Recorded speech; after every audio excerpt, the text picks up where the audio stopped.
Greetings, YouTube.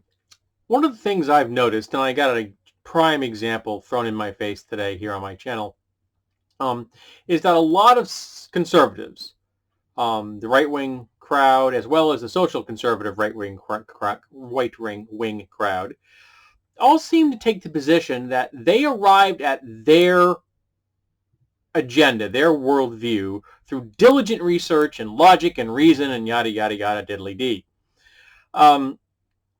Whereas anyone that's progressive or socialist just picked it up on a whim. They just plucked it out of the air because they thought it was pretty. And that they also didn't diligently work towards having a strongly progressive socialist worldview. That their ideology was acquired through years of experience and knowledge and learning, while the other guy's ideology was not. Now, seeing as that the basis of a lot of the conservative and social conservative worldviews are deeply steeped in misogyny and racism and homophobia and transphobia and xenophobia, I can't say that they haven't been working at those things for years and years, probably most of their lives.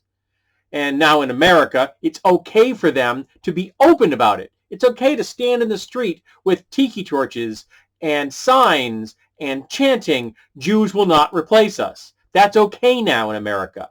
That's accepted. That's standard GOP operating procedure. Okay? That's the GOP SOP. Whereas if you're progressive, they just assume that you just picked it at a whim, or you've been programmed. That you have been programmed by someone else to have that ideology. That you could not have arrived at it on your own. That is not a possibility to them. That they arrived at their positions on their own. They were never programmed. They were not radicalized by anybody. That they have achieved their position of hatred on their own, which is possible and terrifying. Whereas the other side, that exercises sympathy, empathy, and compassion, and I want the best even for the hateful, vile bigots. I want them to have housing and food and education, lots of education, and health care. I want them to never suffer. I also want to make sure that they do not cause suffering to the world at large, which is their mission.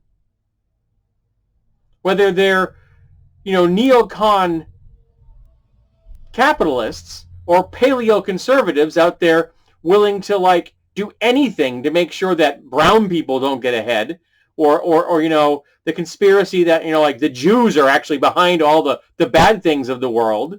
I mean, they've got some really twisted, self-contradictory worldviews that make close to no sense, except they've put them into one big, ugly ball, called it an ideology, and are willing to break the world with it and kill people in the process. And they seem convinced that they arrived at this position on their own, that they weren't raised by bigots. They weren't raised by homophobes and transphobes and misogynists and racists.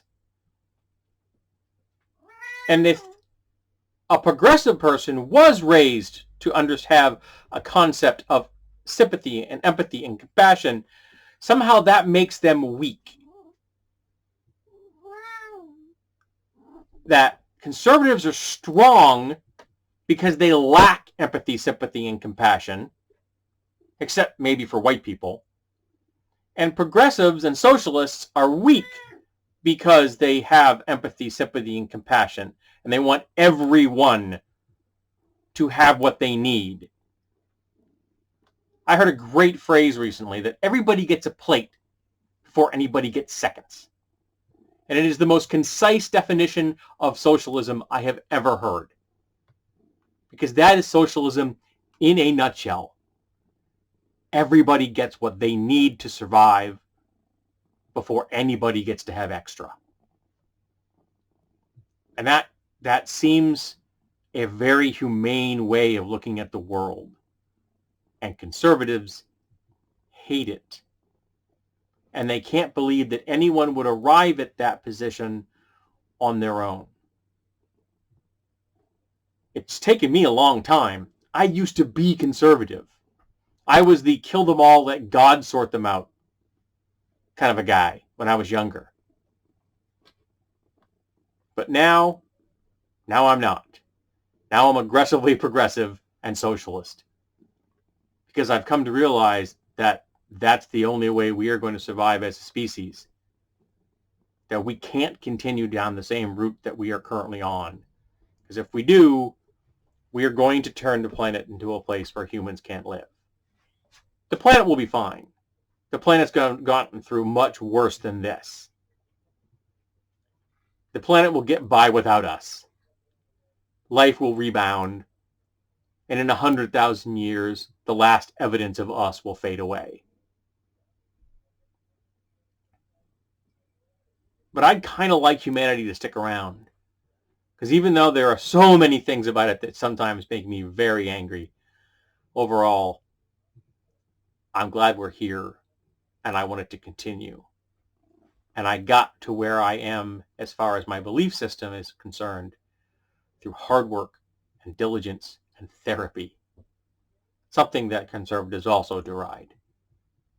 Both self-care and the idea that mindfulness and therapy can make us better people, better versions of ourselves.